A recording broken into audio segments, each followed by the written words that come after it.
우리 믿음의 고백을 하나님께 드림으로 말씀 앞에 나가도록 하겠습니다. 하나님은 나를 사랑하신다. 하나님은 내 인생의 크고 비밀한 계획 가지고 계신다. 하나님은 오늘도 나와 동행하셔서 그 계획 이루어 주신다. 아멘. 그렇게 될 줄로 믿습니다. 아멘. 사람들이 종교를 가지는 두 가지 큰 이유가 있다면, 하나는 평안을 얻기 위함일 것이고 또 하나는 복을 받기 위함일 것입니다. 사람들이 종교를 통해서 평안을 구하게 되는 가장 근본적인 이유는 사람 안에 존재하는 두려움 때문일 것입니다. 사람이 아무리 만물의 영장이라고 하여도 모든 상황을 다 통제할 수 있는 존재는 없기 때문에 자기가 통제할 수 없는 상황 앞에 놓이게 되면 누구나 할 것도 없이 두려움을 느끼게 됩니다. 그리고 이 두려움 상황 속에서 신의 도움을 받아서 평안으로 인도함을 받기 위해서 종교로 돌아오게 되는 것입니다. 그리고 사람들 안에 또 하나의 종교를 갖는 원인이 있다면, 자기가 얻지 못하는 것을 신의 도움을 통해서 얻고자 하는 갈망일 것입니다. 사람의 힘으로 모든 것을 다 얻을 수 있다 그러면 스스로 하면 될 뿐이지만, 우중에서 자기의 인생의 모든 문제를 스스로 해결할 수 있는 사람은 아무도 없습니다. 자녀를 잘 키울 수는 있는데 부부 생활이 안 되는 분도 굉장히 많고요, 남의 일은 잘 건사하면서 자기 일을 건사 못하는 분들도 굉장히 많이 있습니다. 그래서 내가 할 수 없는 일을 신의 도움을 받아서 하고 싶어서 종교로 돌아오게 되는 것입니다. 물론 기독교 신앙을 가지는 데 있어서 이 두 가지 원인이 굉장히 중요한 요소를 차지하는 거 우리도 알 수 있습니다. 이는 한국교회에서 전도를 할 때 가장 많이 쓰는 표현이 예수님 믿으면 복 받습니다 라는 표현을 보아도 알 수 있습니다. 분명한 것은 성경 안에서, 믿음의 영역 안에서 저와 여러분들에게 자주 하나님께 하시는 말씀 안에 이 두 가지가 다 들어가 있다는 것입니다. 하나님께서 그분의 백성에게 다가오실 때 가장 대표적으로 하는 말씀이 두려워하지 말라, 내가 너와 함께 함이니라. 평안에 대한 약속이고, 또한 그분의 부르심에 헌신하는 자들에게 하나님께서 복을 주시겠다라고 그렇게 말씀하고 계시기 때문입니다. 그럼에도 불구하고 기독교 신앙 안에 존재하는 평안과 복의 개념과 여타의 종교 안에서 우리가 고백하는, 또 그들이 고백하는 평안과 복의 개념은 절대로 같은 개념이라고 이해할 수는 없을 것 같습니다. 근본적으로 목적 자체가 다르기 때문입니다.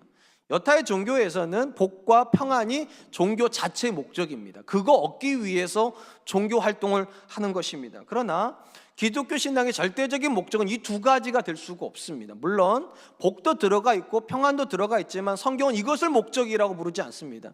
성경이 말하는 기독교 신앙의 절대적인 목적은 언제나 하나입니다. 오직 하나님께 영광.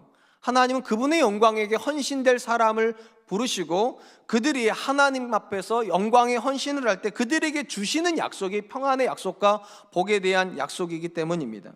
그런 점에서 성도는 평안과 복을 얻기 위해서 하나님을 믿는 것이 아니라 절대적으로 하나님께 영광이 되기 위하여 하나님을 믿고, 하나님은 그분의 영광에 헌신하는 사람들에게 복에 대한 약속과 평강에 대한 약속을 주신다, 이렇게 믿는 것이 옳을 것입니다. 기독교 타락에 대한 여러 가지 관점이 존재하는데, 근본적인 관점에서 기독교 타락은 언제나 주객의 전도로부터 일어나게 됩니다. 주된 자리에 있어야 될 것과 객의 자리, 부수적인 것으로 있어야 될 것이 혼돈이 돼서 부수적인 것이 주된 것이 되고 주된 것이 부수적인 것이 될 때 언제나 기독교는 타락을 하였습니다. 성경은 절대로 그렇게 말하지 않는데도 우리는 언제부턴가 하나님이 내게 평안을 주시고 복을 주셔야 내가 하나님께 헌신하고 하나님께 영광을 돌릴 수 있다, 그렇게 생각을 합니다. 그리고 내가 하나님께 영광을 돌리지 못하는 이유는 하나님께서 내게 평안과 복을 안 주시기 때문이다. 근본적으로 이런 관점이 기독교를 타락시키는 관점이 됩니다. 성경이 말하는 신앙은 절대로 하나님께서 우리에게 복과 평안을 주셔서 하나님의 영광에 헌신시키는 게 아닙니다. 하나님의 영광에 헌신하는 사람들을 복과 평안으로 인도하시는 것입니다. 이게 굉장히 비슷한 것 같지만 주객이 있습니다. 하나님의 영광에 헌신하는 게 주된 것이고요, 그런 자들에게 하나님께 부수적으로 주시는 것이 복과 평안인 겁니다. 그런 점에서 얼마든지 복과 평안을 받지 못했음에도 불구하고 성도는 반드시 하나님의 영광에 헌신해야 됩니다. 우리가 성경에서 만나게 되는 요셉이라든지 모세라든지 다윗이라든지 다니엘, 다 하나님께 영광 돌린 사람들입니다. 그러나 그들이 하나님께 영광을 돌릴 수 있었던 이유가 그들이 복을 받았기 때문이거나 또는 그들이 평안했기 때문이라고 생각하시면 안 됩니다. 왜냐하면 성경에서 만나는 모든 믿음의 사람들은 그들이 하나님께 영광 돌렸던 가장 극한 지점은 놀랍게도 성공하는 지점이 아니라 고난의 지점이었기 때문입니다. 그들에게 복이 없는데도, 그들에게 평안은 없는데도 놀랍게도 그들은 하나님께 영광 돌리는 삶을 선택하였습니다. 그것이 기독교 신앙의 본질이기 때문입니다. 오늘 우리가 살펴보게 될 본문의 말씀은 하나님의 영광에 헌신한다는 것이 어떤 의미를 가지고 그 영광에 헌신하기 위해서 우리 안에서 버려야 되는 잘못된 신념은 무엇인지에 대한 고백을 우리에게 주는 말씀이라 생각이 됩니다. 오늘 본문 말씀은 예수님께서 베다니에 있는 나사로의 집에서 하루 잔치를 하신 다음에 그 다음 날에 예루살렘에 입성하시면서 벌어진 상황을 배경으로 합니다. 본문 말씀 12절로 13절 말씀입니다. 그 이튿날에는 명절에 온 큰 무리가 예수께서 예루살렘으로 오신다는 것을 듣고 종려나무 가지를 가지고 마주로 나가 외치되 호산나 찬송하리로다 주의 이름으로 오시는 이곳 이스라엘의 왕이시여 하더라. 유대인의 전쟁사라고 하는 책을 쓴 요세푸스가 그의 책에서 네로 당시에 유월절을 지키기 위해서 유대 땅에 모여든 사람의 숫자가 대략 270만 명이라고 기록한 걸 보면 예수님 당시에도 굉장히 많은 사람들이 예루살렘에 모여들었을 것입니다. 그리고 이 예루살렘 모여든 사람들에게 가장 화두가 되는 주제가 있다면 예수님이 예루살렘을 향하여 오고 있다는 것입니다. 이것이 왜 화두가 되었는가 하면 뒤쪽에 보면 요한사도 이렇게 기록을 합니다. 그 많은 사람들 무리 안에 나사로가 죽었다가 살아난 걸 본 사람들이 자기가 본 것을 계속 증언하고 있었기 때문에 사람들의 관심은 더 커지게 되고 관심이 커지자 사람들은 더 많이 몰려들게 되었다는 것입니다. 특별히 본문에서 그들이 증언했다라고 쓰는 이 증언했다는 단어의 헬라어 시제가 미완료 시제입니다. 그러니까 헬라어에서 미완료라는 것은요, 완료가 안 됐다는 뜻이기 때문에 계속 말하고 있다는 겁니다. 나사로의 사건을 경험했던 사람들은 만나는 사람마다 계속 얘기한다는 거예요. 우리가 나사로가 죽었다 살아나는 걸 보았고 그 나사로를 살렸던 예수님이 지금 예루살렘에 오고 있다고 그 이야기를 들으니까 사람들은 더 많이 모여들었던 것입니다. 그리고 그렇게 모여들었던 사람들이 본문상에서 두 가지 굉장히 독특한 행동을 하게 됩니다. 첫 번째 행동은 그들이 종려나무 가지를 흔들면서 호산나를 외쳤다는 겁니다. 우리 이제 호산나 하면 이게 찬송의 개념이라 생각을 하는데 근본적인 뜻은 우리를 구원하소서. 그러니까 양손에 종려나무를 흔들면서 계속 외쳤다는 거예요. 우리를 구원하소서, 우리를 구원하소서. 이 종려나무하고 호산나가 강조가 되는 이유가 있습니다. 이 두 단어가 역사상에서 이스라엘 역사에 존재했던 한 사람을 회상시키기 때문입니다. 바로 마카비라고 하는 인물입니다. 이 마카비라는 인물은요, 시리아의 안티오쿠스 에피파네스가 이스라엘을 점령하고 있을 때 BC 165년에 예루살렘 성전을 회복하기 위해서 봉기를 일으켰고 그가 이 에피파네스를 물리치고 이스라엘을 회복시켰습니다. 성전을 회복을 했고 이 성전을 회복한 걸 기념으로 해서 이스라엘이 지키는 절기가 있습니다. 그게 수전절입니다. 그러니까 수전절은 신약에서 가장 가까운, 그러니까 BC 165년이니까 신약 시대 가장 가까운 시대에 만들어진 절기예요. 성전이 회복된 것을 기록을 하는 것, 기념을 하는 것입니다. 그리고 이 마카비가 전쟁에서 승리하고 BC 165년에 돌아올 때 온 이스라엘 사람들이 예루살렘에 모여가지고 어떤 걸 했느냐, 양손에다가 종려나무 가지를 들고 입으로는 호산나를 외쳤습니다. 그러니까 본문에서 요한 사도가 의도적으로 호산나와 종려나무 가지를 가지고서 그들이 외쳤다는 걸 기록하는 이유는 이 본문상에서 무리들이 예수님을 향해서 무엇을 기대하고 있는 걸 보여주기 위함입니다. 그들은 무엇을 기대했는가? BC 165년에 마카비가 했던 것처럼 예수님도 지금 침략당한 이스라엘, 예수님 당시에 로마가 침략을 했으니까 피정복국으로 쇠퇴해버린 이스라엘을 다시 한번 부흥시켜 주기를, 다시 한번 군대를 동원해가지고 로마를 물리쳐 주기를, 그런 열망을 담아서 마카비에게 했던 똑같은 고백을 가지고 종려나무를 들고 호산나를 외쳤다는 것입니다. 두 번째로 본문에서 무리들이 했던 특별한 고백이 있다면 그들이 호산나 하면서 뭐라고 외쳤는가? 주의 이름으로 오시는 이 곧 이스라엘의 왕이요. 여기서 주의 이름으로 온다는 것은 하나님의 이름으로 온다는 것입니다. 그래서 성경학자들은 어떻게 해석을 하는가? 이 고백 안에 구약의 메시아의 고백이 들어가 있다는 거예요. 그 자리에 있었던 무리들이 이 예수님이 하나님이 구약으로부터 보내시겠다고 약속했던 그 메시아이고 이 메시아가 드디어 우리들의 왕으로 입성하신다.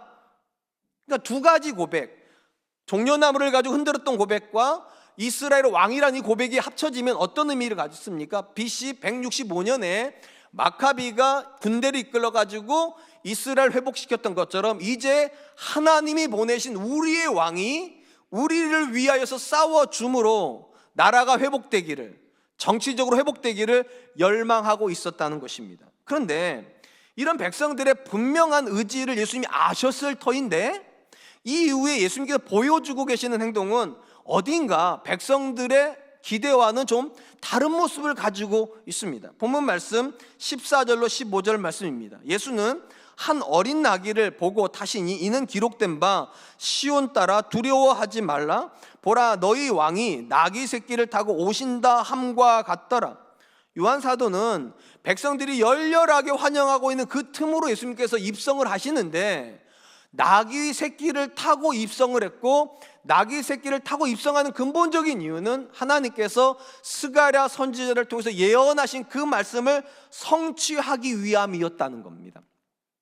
기본적으로 이스라엘 사람들이 환호하고 있는 대상은 개선하는 장군이거나 왕의 이미지입니다. 그리고 개선하는 장군이나 왕은 일반적으로 무엇을 타야 되는가? 굉장히 멋있는 준마, 누가 봐도 화려해 보이는 말을 타거나 아니면 굉장한 위용을 자랑하는 병거를 타는 게 정상입니다. 근데 본문상에서 예수님은 놀랍게도 말을 타지도 않으시고 병거를 타고 계신 것도 아니고 굉장히 초라한 나귀 새끼를 타셨다고. 왜 이런 대비를 보여주고 있는가? 이후에 예수님께서 하시는 모든 일은 근본적으로 백성들이 원하는 정치적인 메시아가 아니라 하나님이 원하시는 세상 죄를 지고 가는 어린 양의 길을 가실 것을 예표적으로 그리고 굉장히 강력한 메시지로 보여주고 있다는 것입니다. 우리가 먼저 이 본문에서 주목하고 또 살펴보려고 하는 인물들은 예수님을 향하여서 굉장히 열렬하게 환영을 하고 있는 본문에 나오는 큰 무리들입니다. 이 본문에 나오는 이 무리들은 외형만 놓고 보면 마치 예수님을 당장이라도 왕으로 삼고 그분이 명령하면 어떤 말씀에도 순종할 것 같은 굉장한 열정을 보여주는 사람들입니다. 이 열정이 얼마나 지나쳤든지 뒤쪽에 보면 바리새인들이 체념을 해요. 온 세상이 다 저에게로 넘어갔다고. 사람들마다 다 환영을 하고 예수님을 향해서 이스라엘의 왕이라고 말할 정도가 되니까 바리새인들이 생각하는 거죠. 이제 예수님 못 죽이겠다는 거죠. 자기들보다 더 큰 세상을 예수님이 이미 가져버렸다고. 근데 놀라운 것은 이렇게 열광적으로 환호하고 외쳤던 무리들이 불과 5일 만에 정반대의 목소리를 내버렸다는 겁니다. 우리가 잘 아는 것처럼 예수님께서 빌라도의 법정에 쓰셨습니다. 그리고 빌라도가 재판을 진행하면서 예수님에게 죄가 없다는 걸 알자 제안을 하나를 하죠. 예수님과 바라바라고 하는 강도 중에 누구를 도와주기를 원하느냐. 그때 그들이 이렇게 외칩니다. 요한복음 18장 40절 그들이 또 소리를 질러 이르되 이 사람이 아니라 바라바라 하니 바라바는 강도였더라. 여기서 굉장히 의미가 있는 말이 있어요. 또 소리를 질렀다. 이전에도 그들이 한번 소리 지른 적이 있어요. 오늘 본문이요. 예수님을 향하여서 우리의 왕이라고, 당신이 우리를 구원할 사람이라고, 우리가 당신의 백성이라고 그렇게 외쳤는데 불과 5일 만에 그들이 또 소리를 높여서 뭐라고 말하는가? 우리는 예수님을 원하지 않는다고. 우리는 오히려 강도를 원한다고. 왜 군중들은 이렇게 급작스럽게 변해버렸던 것입니까? 아주 단순히 말하면 그들이 원하는 일을 하지 않는 예수님을 향한 분노, 실망감의 표현일 것입니다.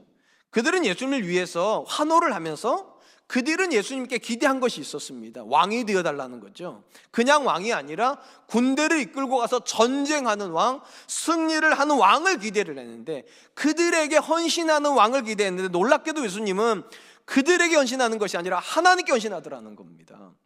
승리하는 왕이 아니라 마치 실패한 왕인 것처럼 어린 양으로 죽으시려고 하는 그 모습을 보고 그들은 분노하는 것이고, 자기에게 헌신하지 않는 예수님이라면 의미가 없다는 거예요. 내게 헌신하는 예수님이야 의미가 있는 거지, 민족을 유익하게 하는 예수님이라 의미가 있는 거지, 민족에게 관심이 없고 내게 관심 없는 예수님이라면 죽여야 된다는 겁니다. 의미가 없으니까.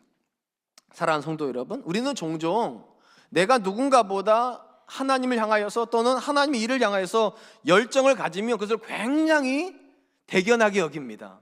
나 같은 사람이 없어, 나 정도 되니까 이런 일을 하지. 신앙적인 열심이 굉장히 좋은 신호라고들 생각을 합니다.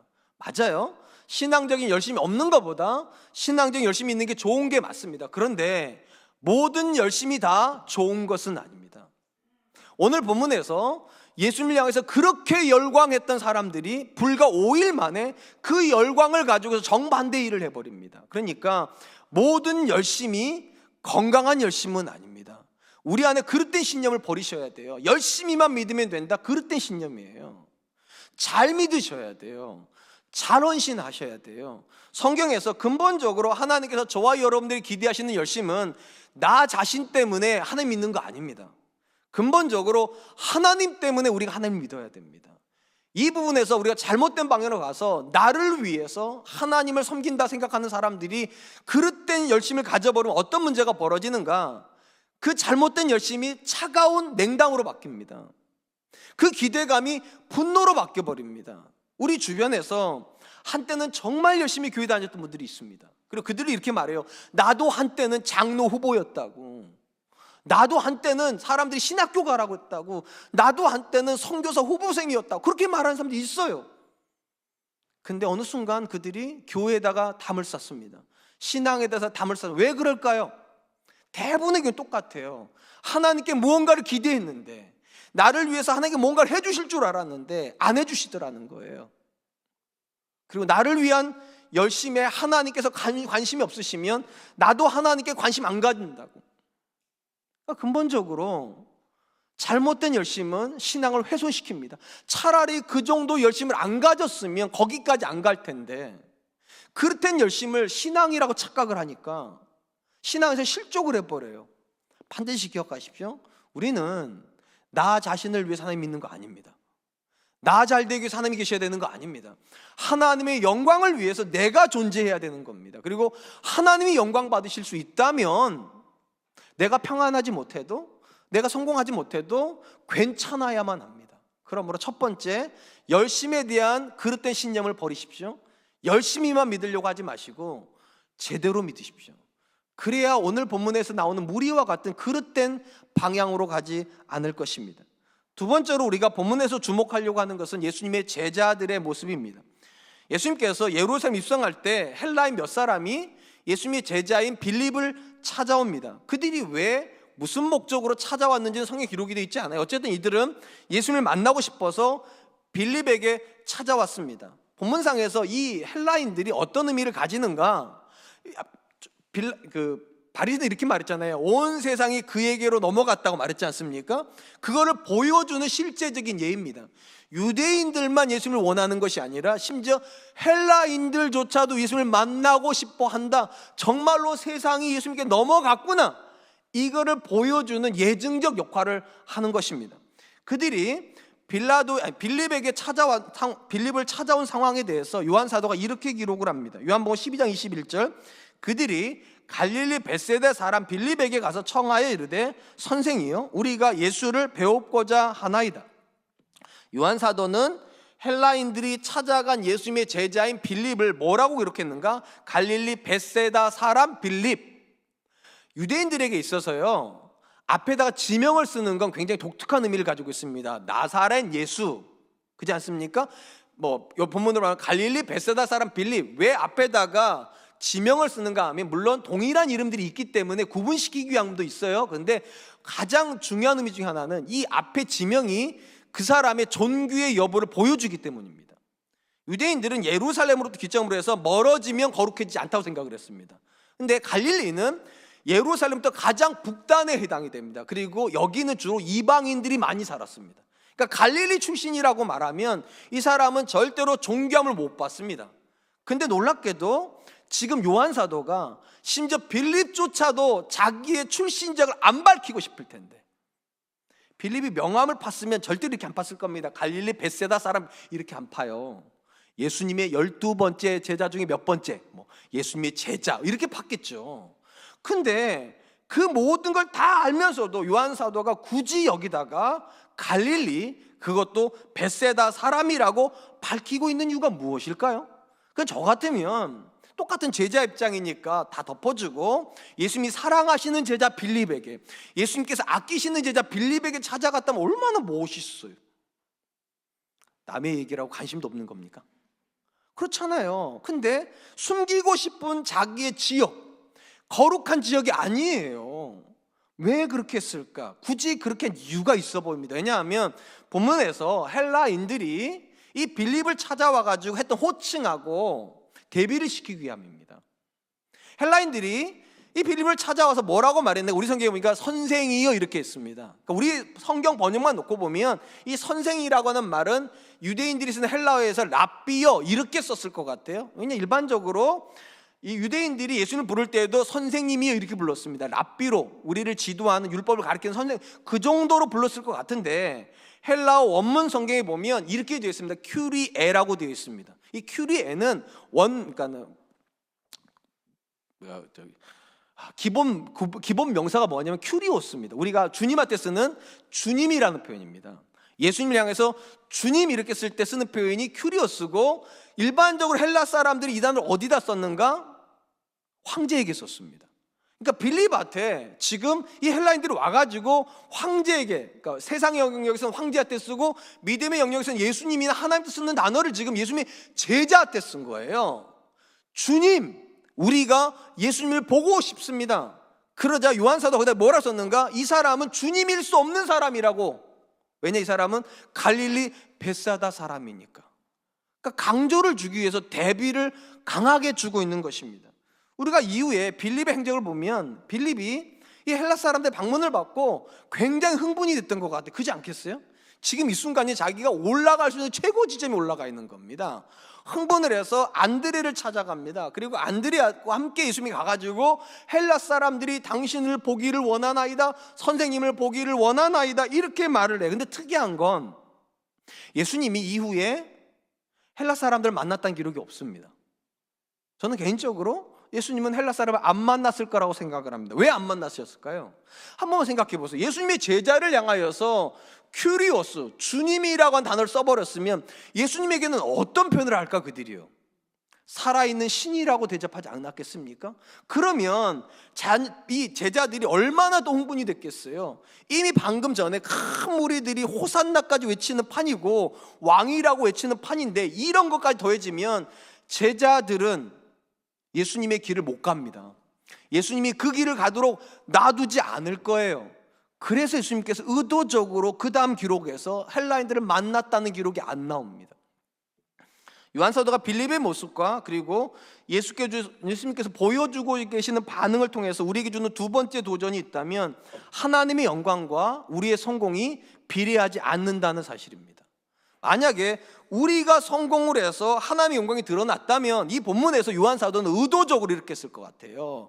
예수님께서 사랑하시는 빌립이 얼마나 존귀케 되는 걸 보라고 그들이 이 제자한테 주님이라고 하고 있다고, 제자들이 높아지고 있다고, 하나님이 그분의 영광에 헌신한 사람들 이렇게 높여줘, 이렇게 썼어야 될 것 같아요. 그리고 이후에 예수님은 살아있는 신으로 헬라인들을 만나셨어야 될 것 같아요. 우리의 성공이 하나님의 영광이 된다면. 근데 놀랍게도 이 본문에서 요한사도는 그들이 성공한 사람으로 기록하지 않습니다. 그들은 여전히 갈릴리 벳세다 사람입니다. 그리고 예수님도 성공한 사람으로 그들 앞에 서고 싶어 하지 않습니다. 그렇기 때문에 자기를 지극히 높일 것 같은 헬라인들 앞에 예수님은 서지 않습니다. 이것이 참 의미가 있다 싶어요. 왜냐하면 우리가 신앙생활을 시작을 하면서 누가 가르쳐주지도 않는데도 우리 안에 고정관념이 하나가 쓱 들어옵니다. 어떤 고정관념이요? 내가 성공해야 하나님이 영광 받으신다. 내 자녀가 잘 돼야 하나님이 영광 받으신다.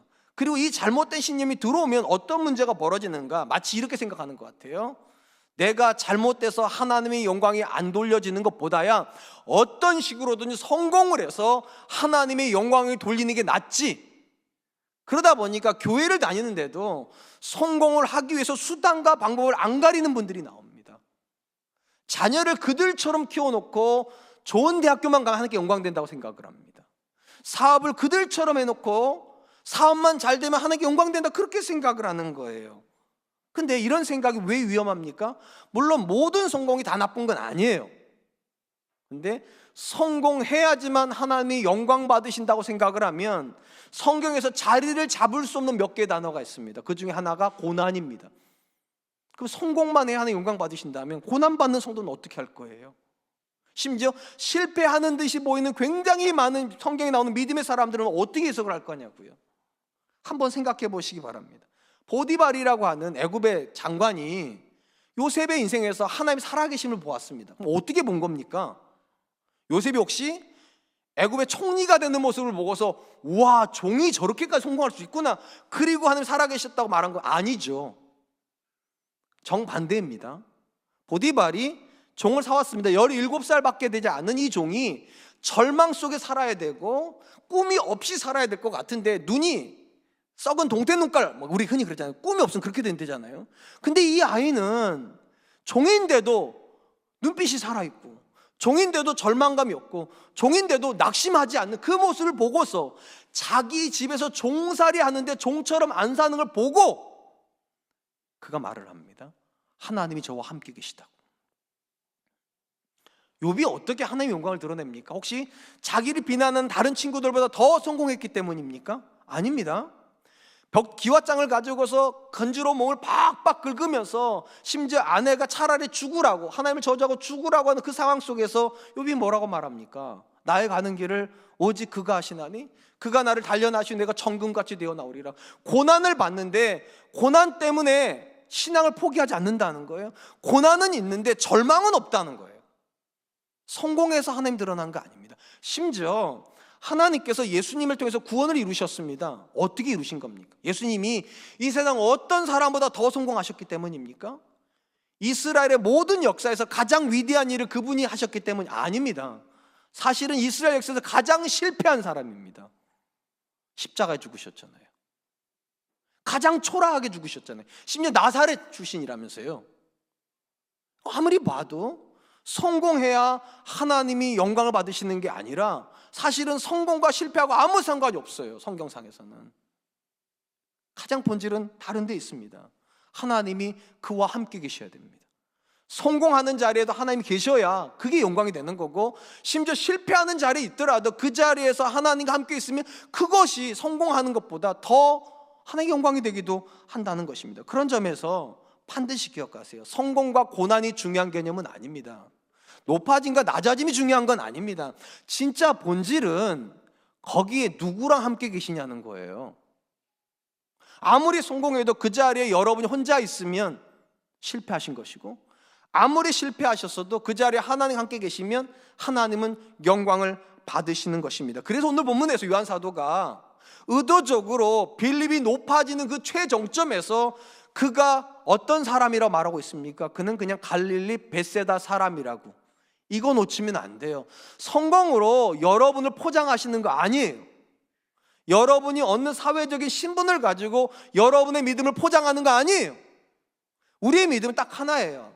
내가 하나님과 함께 있는 사람이다. 그거 잊어버리면 아무리 높이 올라가도 영광 못 받으시는 거고, 하나님이 그거 기억하시면 아무리 낮은 자리로 돌아가셔도, 내려가셔도 하나님이 그 자리에서 영광 받으시는 것입니다. 사랑하는 성도 여러분, 신앙의 여정에서 가장 위험한 순간이 언제이겠습니까? 많은 분들이 자꾸만 절망의 순간, 고난의 순간, 희망이 없는 순간이라고들 생각을 합니다. 그러나 우리가 성경 안에서 믿음의 사람들의 행적을 추적해 보면 사실은 가장 위험한 지점은 정반대의 지점입니다. 너무 높이 올라간 지점에 있는 사람들이. 사울 왕이 원래부터 그렇게 타락한 사람 아니었습니다. 그는 굉장히 겸손한 사람이었습니다. 그런데 그가 왕이 되자 변심해 버립니다. 하나님께서 이새의 아들 다윗을 만나 내 마음에 기쁘다고 말했던 다윗, 언제 타락합니까? 광야에서 쫓겨다닐 때 타락하지 않습니다. 최정점에 올라갔을 때 타락해 버립니다. 그러니까 성공해서 하나님이 영광 받으시는 거 아니에요. 사실은 성공은 굉장히 위험한 지점입니다. 하나님이 영광 못 받으시기에 가장 가까운 지점입니다. 왜냐? 그 자리 가면 하나님이 안 보여요. 내가 대단해서 그 자리 온 것 같아요. 사람들이 다 나한테 대단하다고 말하니까 어느 순간 나도 내가 대단한 줄 알아요. 흥분을 해요. 그래서 절대로 착각하면 안 됩니다. 그럴 땐 신념 가지시면 안 돼요. 성공이 영광은 아니에요. 하나님과 함께함이 영광의 본질입니다. 혹시 우리 중에 내 자녀가 좋은 대학교 갔기 때문에 우쭐하신 분이 계십니까? 그거 아무것도 아닙니다. 하나님이 그 자녀와 함께 가지 않으면 아무런 의미가 없어요. 여러분의 회사가 다른 회사보다 잘 되기 때문에 하나님께 영광이 갑니까? 지금은 그럴 수 있어요. 근데 어느 순간 여러분들이 주목받는 순간이 올 겁니다. 그 순간은 한 영광 받으시는 순간 아닙니다. 그럴 때 신념에서 돌아서십시오. 성공하려고 하지 마시고 하나님과 동행하려고 하십시오. 이제 마지막 우리가 본문에서 주목하려고 하는 것은 예수님께서 빌립의 말을 듣고 그 자리에 있는 제자들에게 말씀하시는 내용입니다. 23절 24절입니다. 예수께서 대답하여 이르시되 인자가 영광을 얻을 때가 왔도다. 내가 진실로 진실로 너희에게 이르노니 한 알의 밀이 땅에 떨어져 죽지 아니하면 한 알 그대로 있고 죽으면 많은 열매를 맺느니라. 예수님께서 제자들에게 지금 이렇게 말해요. 인자가 영광을 받을 때가 왔다. 예수님께서 여기서 의도적으로 영광이라는 단어를 쓰세요. 왜냐하면 바로 앞에서 무리들도 지금 영광을 향해서 막 환호를 하고 있고 헬라 사람도 와가지고 예수님의 제자를 그렇게 높여주는 거 보니까 야, 이제 드디어 예수님께서 뭔가 엄청난 영광을 앞에다 두고 계시는구나. 제자들 그렇게 생각했을 거예요. 그리고 그 제자들한테 예수님이 받으시는 영광이 어떤 것인지를 설명하시려고 예수님께 말씀하세요. 그러고서 예수님께서 받으시는 영광의 실체를 비유적으로 말씀하세요. 밀알로 설명을 하십니다. 한 알의 밀알이 땅에 떨어져서 죽으면 많은 열매를 맺는다. 이게 예수님께서 앞으로 받으실 영광의 실체를 설명한다는 겁니다. 무슨 말인가 하면 밀알이 떨어지는 것처럼 예수님도 하늘에서 하늘 보좌를 놔두시고 이 땅에 떨어지셨습니다. 그리고 그 밀알이 땅에서 죽는 것처럼 예수님도 이제 십자가에서 죽으실 겁니다. 그리고 죽은 밀알이 죽은 거로 끝나지 않고 풍성한 열매를 맺어 주인에게 기쁨이 되고 영광을 끼치는 것처럼 예수님이 죽으심으로 인해서 풍성한 구원의 열매, 저와 여러분들 말하는 거면 그 열매가 맺어져서 하나님께 영광이 된다. 이는 예수님께서 지금부터 받으실 구원의 실체가 우리의 기본적인 관념과 정반대라는 겁니다. 우리는 내가 올라가야 영광, 하나님께 영광되는 줄 알았는데 예수님은 내려간다고 말씀하세요. 사람들이 나를 알아줘야 영광이 된다고 생각하는데 예수님은 죽어야 영광이 된다고. 내 자체가 영광이 아니라 나 때문에 맺어지는 열매가 영광이라고. 완전히 다른 개념이에요. 우리는 이런 개념이 익숙치가 않아요. 근데 예수님이 뭐라고 말씀하시는가? 성공해서 내 뜻이 이루어지고 사람들이 나한테 주목해 영광 받는 게 아니라 사실 실패한 듯이 보이는 낮은 지점으로 가서 사람들이 다 나 같은 사람에 대해서 실망하고 절망해서 포기하고, 그때 나라는 사람 때문에 누군가의 열매가 생긴다면, 내가 열매가 아니에요, 나 때문에 그들이 열매가 된다면 그게 하나님께 영광이 된다.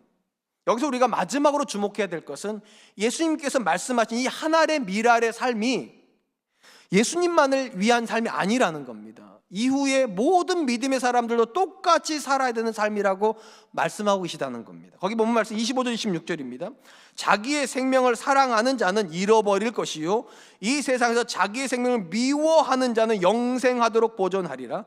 사람이 나를 섬기려면 나를 따르랴. 나 있는 곳에 나를 섬기는 자도 거기 있으리니 사람이 나를 섬기면 내 아버지께서 그를 귀히 여기시리라. 예수님은 자기의 생명을 한 알의 밀알처럼 죽음으로 내주시는 것처럼 똑같이 그 제자들도 자기의 생명을 미워하는 사람이 되어야 된다고. 그러니까 자기가 살려고 하는 사람이 아니라 자기가 죽으려고 하는 사람이 되어야 된다고. 앞에서 말씀드린 대로 말을 하면 우리의 모든 고정관념과 반대 방향으로 가야 된다는 겁니다. 하나님이 영광이 드러나고 싶으면 올라가려고 하지 말고 내려가고, 살려고 하지 말고 죽으려고 하고, 내가 주목받는 것이 아니라 나 때문에 누군가가 하나님께 열매가 되는 그 지점으로 가야 하나님의 영광이 드러난다. 저는 이 예수님의 말씀이 굉장히 의미가 있고 진리 그 자체라고 믿습니다. 우리가 일상을 살아가다 보면 우리 주변에 내 옆에 있는 사람들이 언제 하나님께 영광을 돌립니까? 여러분들이 막 엄청 높아지고 막 성공하니까 막 그때 영광 돌리던가. 저는 그렇지 않던데요. 제가 보니까 저는 정말 열심히 살았어요. 진짜 가슴에 손을 얹고 자부할 수 있어요. 진짜 열심히 살았고, 그리고 제 아내한테, 우리 애들한테 굉장히 최선을 다했기 때문에 그 자체로 제 아내가 하나님께 감사하고 우리 아이들 하나님께 감사할 줄 알았는데 그렇게 안 되던데요. 사람은 그렇게 안 되더라고요. 제 아내가 최근에 와서야 감사하다고, 당신이랑 결혼한 게 감사하다가 왜 그런 줄 아세요? 제가 요즘 예전에 비해서 죽어 사니까요. 예전에는 제가 우리 아버지한테 배운 나쁜 교육이 있어요. 그냥 배운 거예요. 그냥 나도 모르게 배운 건데 안에 꽉 잡고 사는 거. 내가 말하면 끽소리 못하고, 내가 말하면 눈물 뚝뚝 흘리고, 뒷방에 가가지고 혼자 훔치고 여보 잘못했어 다시 나오고, 그때 막 희열을 느꼈어요 제가요. 근데 그렇게 살 때에는 제 아내가 한 번도 하나님께 감사 안 하던데요. 참 희한하게 내가 나를 좀 죽이고, 물론 지금 다 못 죽였어요 아직도. 그러니까 여전히 이런저런 문제로 티격태격해요. 근데 굉장히 많은 영역에서 이젠 제가 제 아내 눈치를 좀 보고 말 한마디 하고 혹시 잘못했나? 생각하고, 그러고 나니까 거기서 이상하게 하나님께 감사하는 고백이 나와요.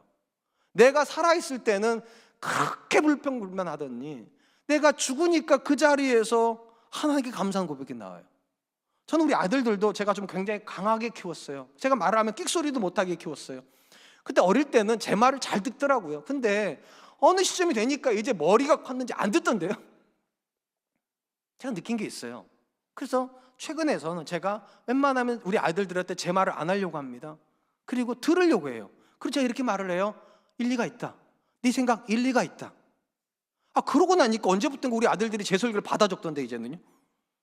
제가 막 그렇게 힘을 내가지고 목소리를 높이고 권세를 부릴 때는 제 말은 콧방귀도 안 끼다가 제가 이제 말 안 하고 저를 죽이고 네 생각 한번 얘기해봐라 얘기를 할 때부터 이상하게 그 아이들이 제 말을 듣는 걸 느끼면서 이 본문 말씀이 그 진리 그 자체예요. 정말로 우리가 성공을 목적으로 하는 게 아니라 하나님의 영광을 목적으로 한다면, 여러분의 주변에 있는 사람들이 여러분 때문에 하나님 만나기를 기대하신다면 올라가려고 하지 말고 내려가려고 하세요. 목소리를 높이려고 하지 말고 낮추려고 하시고, 주장하려고 하지 마시고 죽으세요. 물론 제 아내가 지금 콧방귀 낄 거예요. 아직도 안 죽어놓고 저런다고. 맞아요. 근데 제가 인정해요. 못 죽고 있다는 거 인정해요. 그리고 죽어야 된다는 것도 인정해요. 반드시 기억하십시오. 내가 살아있는 지점에서는 하나님의 영광이 안 나옵니다. 내가 살아있으면 성공은 할 수 있어요. 근데 내가 살아있으면 하나님의 영광은 없습니다. 사랑하는 성도 여러분, 내가 높아지고 내 목소리가 높아지고 다른 사람들이 내 앞에서 굽신굽신 할 때, 그때 우리는 하나님께서 내 안에 일하신다 이렇게 생각할 수 있어요. 착각입니다. 정반대입니다.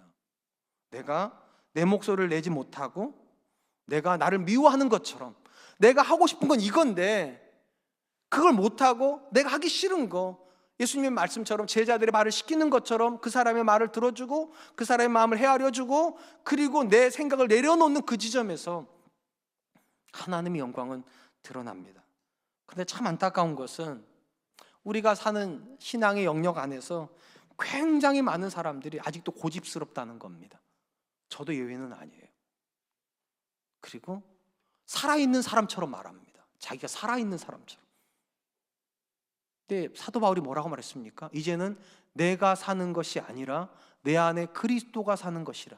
내가 살면 그리스도는 죽고 내가 죽으면 그리스도는 살아요. 내가 죽어서 그리스도가 살면 내 옆에 있는 사람이 하나님의 열매가 돼요. 그들이 하나님을 인정해요. 한번 스스로 한번 물어보시기 바랍니다. 여러분의 배우자는 여러분을 보고서 하나님을 인정합니까? 여러분의 자녀들은 여러분을 보고서 하나님 인정하는 하나님의 열매가 되고 있습니까? 그러려면 올라가려고 하지 말고 내려가십시오. 목소리를 높이려고 하지 말고 낮추십시오. 살아있으려고 하지 마시고 죽으십시오. 그러면 그 자리에서 하나님은 영광 받으실 줄로 믿습니다. 이제 말씀을 맺으려고 합니다. 시대가 바뀌고 사람도 바뀌지만 절대로 바뀌지 않는 하나가 있습니다. 하나님의 구원의 목적은 안 바뀝니다. 하나님은 절대로 저와 여러분들을 성공시키고 복받는 사람 되게 하려고 구원하신 것이 아니라 하나님의 영광에 헌신하게 하시려고 구원을 하셨습니다. 그리고 이 하나님의 영광에 헌신하기 위해서 우리가 가장 먼저 버려야 되는 잘못된 신념 3가지가 있습니다. 첫 번째, 열심히만 믿으면 된다는 이 잘못된 신념 버리십시오. 열심히 믿지 마시고 잘 믿으세요. 나를 위해서 열심히 믿는 신앙은 잘못 믿는 거예요. 그럼 영광 안 돼요, 하나님께. 하나님을 위해서 잘 열심히 믿으세요. 그래야 그 열심이 하나님께 영광이 됩니다. 두 번째, 성공함으로 영광 돌릴 생각 버리세요. 어떤 사람은 성공하고 싶어도 성공 못하고요, 어떤 사람은 성공 안 하려고도 성공이 됩니다. 그건 하나님이 결정하시는 거예요. 다만 항상 목표는 하나여야 돼요. 어느 자리에 서든지 간에 하나님과 함께 서겠다고, 어느 자리 가든지 간에 하나님과 함께 가겠다고, 그것이 우리의 목표가 되어야 됩니다. 마지막 세 번째, 내가 높아지고 내 목소리가 세지고 다른 사람이 내 앞에서 끽소리도 못하는, 다른 사람이 죽고 내가 사는 게 성공일지는 몰라도 거기에는 하나님의 영광 없습니다. 다른 사람은 말을 하고 내가 죽어 있고 그들이 올라가고 내가 낮아지는 그 지점에서 놀랍게도 열매가 맺어집니다. 반드시 기억하세요. 내가 열매 아닙니다. 그들이 열매가 돼야 돼요. 나 때문에 내 아내가 하나님께 열매가 되고, 나 때문에 내 남편이 하나님께 열매가 되고, 나 때문에 내 자녀가, 나 때문에 내 옆에 있는 사람들이 하나님께 감사하는 하나님의 열매가 될 때 그 자리에서 하나님은 영광 받으실 겁니다. 전처와 여러분들이 그런 삶을 열망하시기를 주님의 이름으로 축원드리겠습니다. 이 시간 주신 말씀을 기억하고 세 가지를 가지고 기도해 주시면 좋겠습니다. 하나님, 바른 열심히 헌신하는 사람 되게 해주십시오. 나를 위한 신앙이 아니라 오직 하나님을 위한 신앙에 헌신하게 해주시고, 두 번째, 성공이 목표가 아니라 하나님과 동행하는 삶이 목표가 되게 해주시고, 마지막 세 번째, 내가 살고 그들이 죽는 삶이 아니라 그들이 살고 내가 죽는 그런 삶을 목표로 할 수 있도록 주님 도와주시옵소서. 우리 같이 한 번만 기도하도록 하겠습니다. 기도하겠습니다. 하나님